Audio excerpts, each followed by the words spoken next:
My name is Joshua Zarka. I'm from the Ministry of Foreign Affairs, and I'm heading the Strategic Affairs. We had an excellent discussion, a panel discussion with 4 participants. 2 of us are here. We will read some comments and then open it to questions.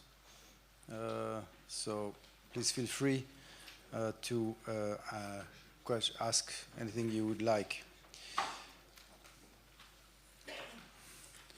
On August 13, the Abraham Accords turned 2 years old. During 4 months after the announcements, political agreements were signed between Israel and 4 countries, Bahrain, UAE, Morocco, and Sudan, and diplomatic missions were opened in each of the countries.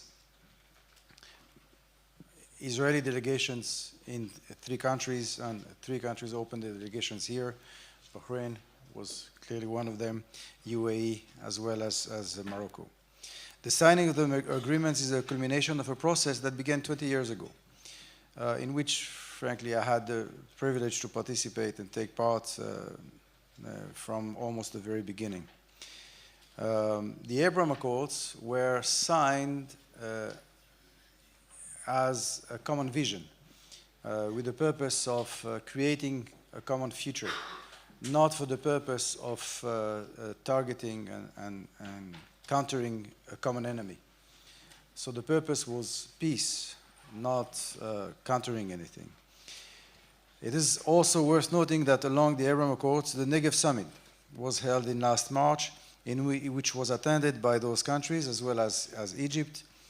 Also, the Negev Summit, aspects of regional security and common challenges were discussed, among other things, and how to cooperate in order to deal with them better. At the end of the summit, the Negev Summit, working groups of different natures, security, education, water management, food, etc., were established. And we here discuss today the whole issue of terrorism. The Israeli perspective of terrorism is one that is known. we are facing a threat emanating mainly from a country less than terrorist organizations of the kind that other countries, or most of the countries of the world, are facing. At the same time of the positive events I've just described, the Abraham Accords and the Negev Summit, historic developments were happening. Israel and other moderate countries in the region are still facing a terrorist threat that is fundamentally different from the threat of most countries the world face. It is a threat that is initiated and carried on by one country, and that is Iran. Iran wants to change the reality on the ground, the basic situation, through the use of different tools. Welcome. Wants to change the reality on the ground through the use of different tools, the use of proxies and terrorism. In the last 2 years, Iran carried out, both by itself and through its proxies, hundreds of attacks against moderate Sunni countries, coalition forces, merchant ships, and energy transport containers in one of the most important trade routes in the world, as well as it took the attacks it conducted or tried to conduct against Israeli interests, Israeli diplomats, Israeli business people, and Israeli tourists.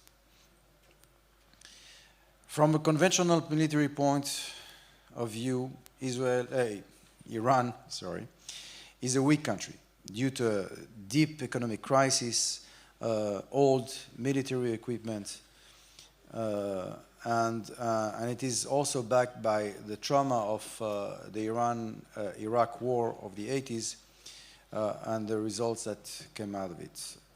On the other hand, Iran has expansion ambitions and an intention of regional hegemony, and it is exporting the Islamic revolution and it has a doctrine that aims to keep armed conflict away from its territory as far as possible. Therefore, Iran is using terrorism as a legitimate tool to advance its goals while taking into account its weakness and the military superiority of its rivals over it. We are of the view that this is a situation that requires a strong response, a regional response, and possibly a cooperated one. The panel discussion conclusion, at least the way I see it, they represent only my views. There is a broad agreement on the fact that what characterizes Shiite terrorism as opposed to Sunni, that what characterizes Shiite terrorism as opposed to Sunni terrorism is the fact that it is backed by a country and it has more funding. In the case, it was agreed that the Negev Forum is the right platform to foster CT efforts in the Middle East and beyond, especially West Africa, where the Iranian influence is developing. We have seen positive momentum in fighting terrorism in Latin America through the designation of Hezbollah in 14 countries. There was a broad agreement on the need of international norms and non-state regulations in the regards of proliferations of strategic weapons, missile technologies, unmanned aerial systems to non-state actors. We have seen hundreds of attacks against civil targets in the Middle East by Iran and its proxies using UAVs and missiles. The UN and the GCTF are the relevant fora to advance such norms and regulations, and it was suggested that the work by CTED on the topic could be a good starting point. Lastly, there was an imperative to fight indoctrination and radicalization, especially regarding the use of the social media by terrorist groups. The international community should join to tackle this threat. The best way may be not to impose regulations, but to engage through dialogue with big platforms and initiatives like Christchurch and create credible, viable counter-narratives to indoctrination. This is a short statement that I thought about, we presented. Nancy, would you like to say a word? Yes, please. Good morning, everybody. This is my first public performance here in Israel. I'm very happy to be here. And because it's my first, I think formal remarks are necessary, so please bear with me. Excellencies, ladies and gentlemen, this week we are marking the second anniversary of the Abraham Accords, a courageous step that was taken by our leaders towards preserving regional stability and enhancing cooperation. As a Bahraini diplomat, being here today in the sunny city of Herzliya, attending the 21st World Summit on Counter-Terrorism, it is a clear example of one of the very many promising outcomes of the Abraham Accords that would not have been possible but a few years ago. And even more so, my presence here on this panel is a prime indication of the Kingdom of Bahrain's commitment to the very principles of the Abraham Accords that envisioned peace, security, and prosperity in the region and around the world. With this inspirational stride, the Kingdom of Bahrain chartered a new course in the history of Arab-Israeli relations. By recognizing the State of Israel in such a public demonstration and normalizing friendly diplomatic relations, the region embarked on a new era of cross-regional dynamics, opening up a new strategic opportunity. Since then, we have seen domino effect regional and international policies that have taken place over the course of the last 2 years that are expected to continue towards building a more positive networking construct, to say the least. During my career, serving His Majesty King Hamad bin Isa Al Khalifa's government, I have been well indoctrinated into a system of working towards preserving peace and stability and aiming to strengthen sustainable regional and global mechanisms that align perspectives and attain prosperity for all. Our Crown Prince, Deputy Supreme Commander and Prime Minister, His Royal Highness Prince Salman bin Hamad Al Khalifa, continuously engages government resources to achieve our monarch's vision of protecting, institutionalizing, and enhancing the values of coexistence and harmony to achieve stability and safeguard legitimate rights. At the Abraham Accords signing ceremony that took place at the White House, Bahrain's speech noted that this achievement represented a moment of hope and opportunity for all the peoples of the Middle East, and in particular for the millions of younger generations who have never known normalcy, and so By attempting to ease a decades-old struggle through a new approach, a conviction was born that dire situations may change for the better and that people and nations are masters of their own destiny.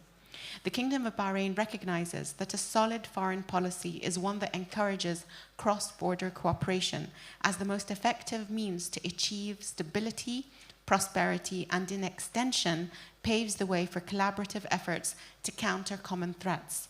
As a proud member of the international community, Bahrain has never shied away from taking on its responsibility towards supporting those in need.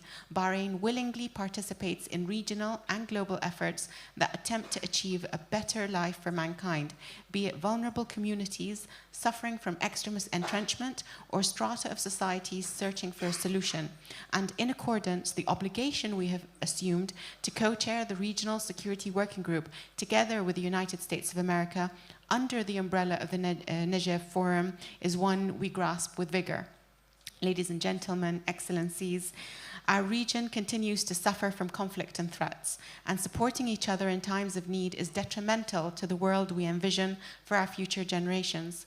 The areas of cooperation that have been built so far between the Kingdom of Bahrain and the State of Israel are mere pillars from which we continue our commitment to engage, emerge, and grow together. We must recognize, though, that in order to achieve sustainable peace for our entire region, the onus is on us to realize a regional willingness to engage and cooperate. Differences exist and perceptions vary, hence exchanging notes and translating perceptions remains essential. The idea is to start from where we find commonalities and set aside those that contradict.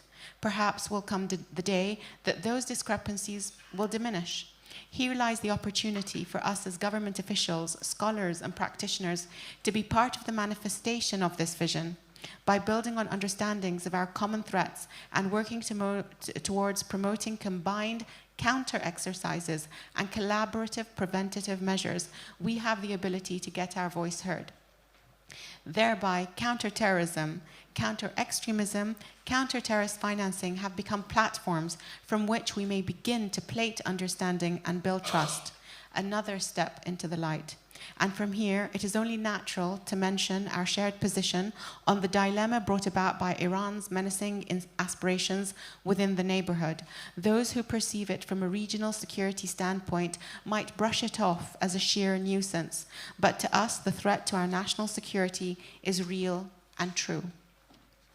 We trust that our strategic partners and allies and those at the tables in Vienna have taken our concerns to heart, and we in Bahrain continue to promote a Middle East free of weapons of mass destruction. To conclude, the Kingdom of Bahrain has confronted many threats and has faced the eye of the storm time and time again.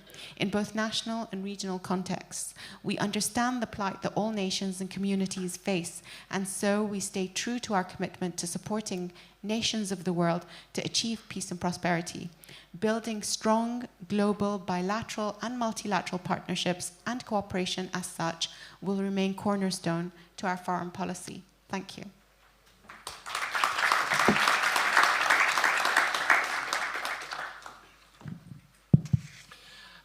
Good morning. I'm sorry, my apologies.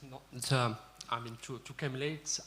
I was not supposed to take the floor, but since, as it appears on the program, but since I was invited, I'm glad really to be here and to participate for the first time for me. To be in Israel and to participate in this activity. I learned a lot from what has been said during the previous sessions. I enjoyed also a deep discussion this morning with the colleagues. My colleague, Ambassador Joshua, shared some of the ideas that has been shared and discussed during this session. Before coming to this meeting and few days, there were a communique issued by an inter-Arab committee expressing its solidarity with Morocco when it comes to interference of Iran in the, through its proxies in the Moroccan internal affairs. In particular, the connections with armed militia and armed groups, which is located in our eastern border in Algeria. Such interference is actually taking dangerous manifestations through training of these armed groups, through also indoctrination, but also exchange of visits back and forth. And this is what I shared with the colleagues this morning. This is among the rare occasions when we are talking about such threat.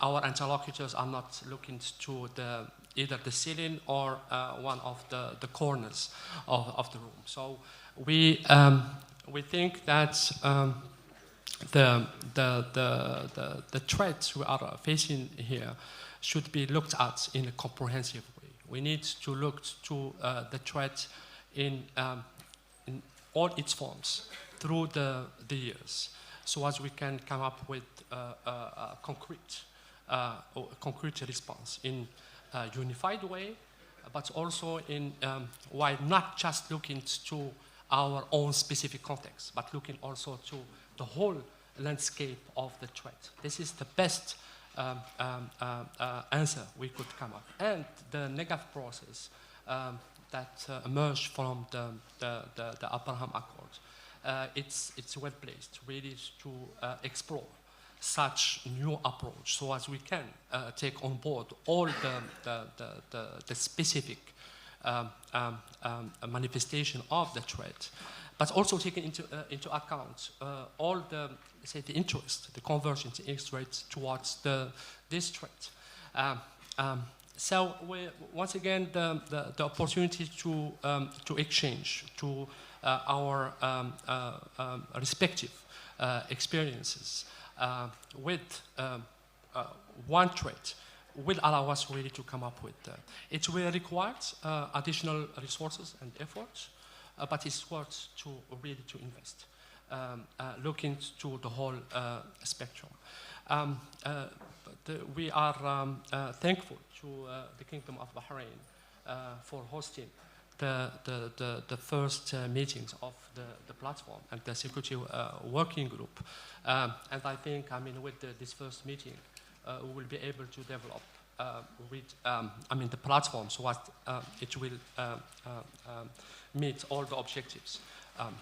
Coming to the paramount, let's say, framework, which is the Abraham Accords, we see it as an opportunity for the region really to come up with or to reach a different environment that will preserve the stability and prosperity for the entire region within the parameters that has been defined.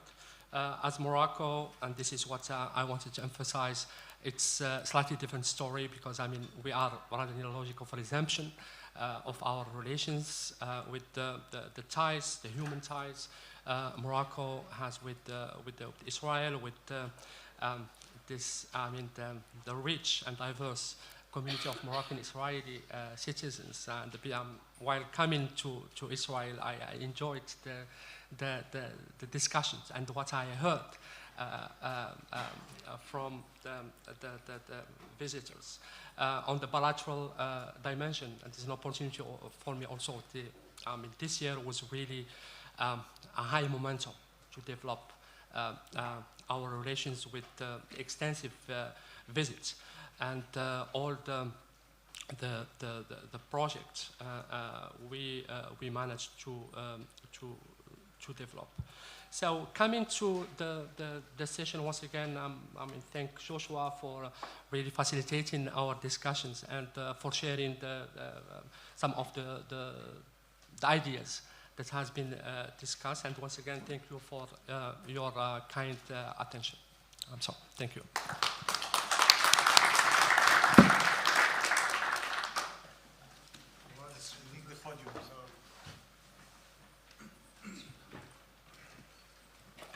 Well, in the name of ICT, the Institute for Counter-Terrorism, I really would like to thank Your Excellencies for coming to the conference. It has a lot of meaning for all of us, experts on counterterrorism that came from all over the world, and listening to your words, Excellencies, and see that first-track discussion between governments on the subject matter of counterterrorism can be conducted on a second-track platform like this summit of ICT. It explains this synergy and need to build those networks of cooperation in order to contend, as said by Ambassador Jamal, to contend with the threat of counterterrorism on one hand, the threat of terrorism on one hand, and the threat of extremism on the other hand. This is a joint common denominator that we all have, borderless, regardless of political views. We are all sharing the same goal, Israelis, Arabs, and others. And we thank you for taking the time and having this discussion. Especially thank to Ambassador Zarka, that without you, this important session, which was in closed doors, mainly was discussed in closed doors. This is only a reflection of what you did.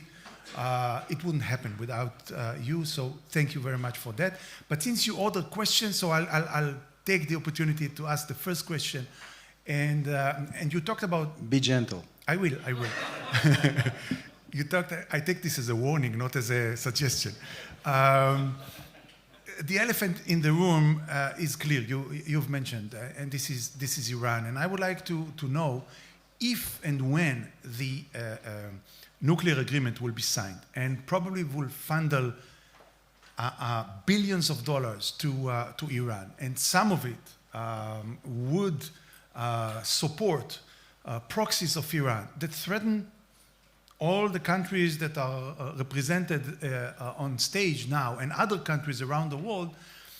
Is a concern that you have, and what do you think needed to be done in order to contend with that? So thank you for your kind words, and actually thank you for the question. It gives me a good opportunity to actually speak about the way we perceive Iran as a threat and what we feel about the agreement. So it must be said, Israel is not supportive of the agreement that has been negotiated. It's not that we are not supportive of any agreement. What Israel would like to see is a comprehensive and permanent solution to the Iranian nuclear threat, comprehensive, permanent, and diplomatic solution to the Iranian nuclear threat. The JCPOA was not comprehensive and definitely was not permanent because of the fact that it had sunset.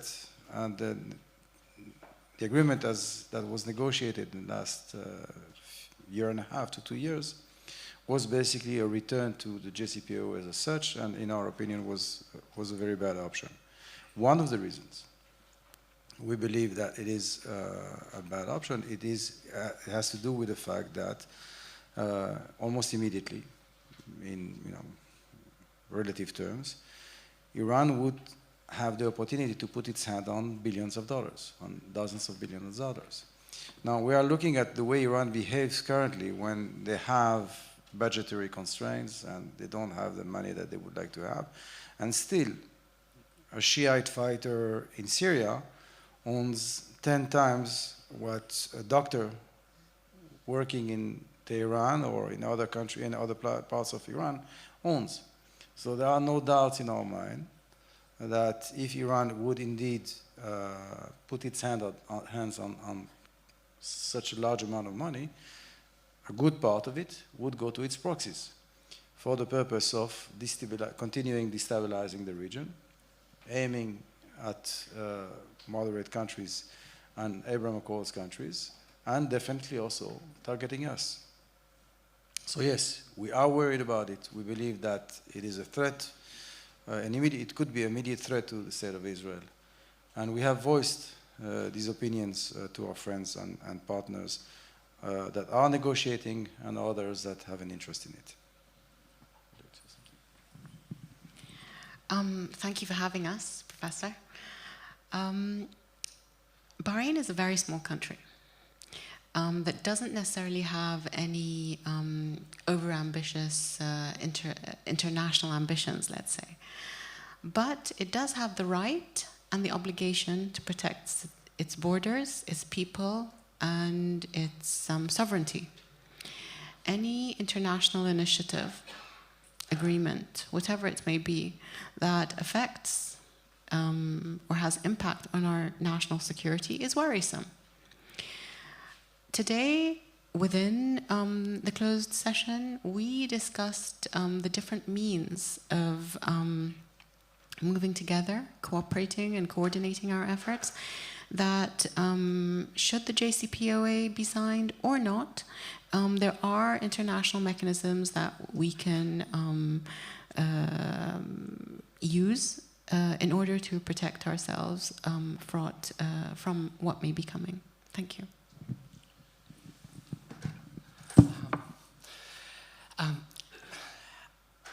Actually, talking about the possible signing of a new agreement, actually for us, it's a dilemma. Because when the JCPOA was signed, we were told that it's a good agreement. So, okay, we said, good. After that, we heard from the stakeholders that it was not enough, it was not good. Said, okay, so what is the next steps? And after that, it was, negotiations initiated with all what, we listened to. But this is exactly what I was referring to, during the discussion. The security is indivisible. If the aim is to ensure security and stability and prosperity for all, it should be for all.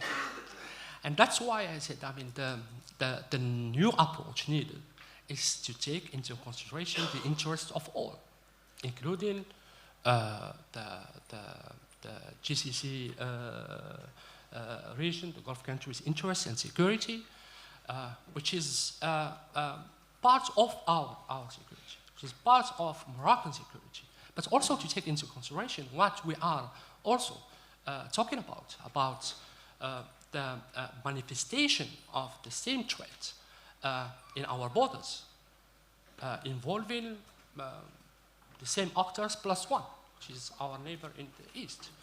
So talking about any agreement for us, yes, if it could ensure security and stability for all stakeholders, including, in broader way, it would be a good thing. But to take it just from specific landscapes and not to take on board also the concerns of other stakeholders across the region, and we are part of the region. I think it's there is a need to develop much more broader approach to it, and to take into consideration also what is happening elsewhere, which will impact ultimately not only the security of I'm talking about Morocco, North Africa, and West Africa, but globally.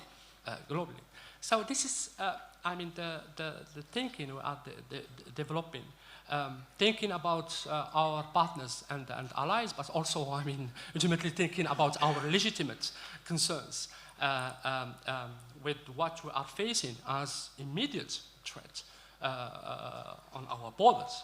So this is, some ideas I am able to share with you when it comes to your question. Thank you.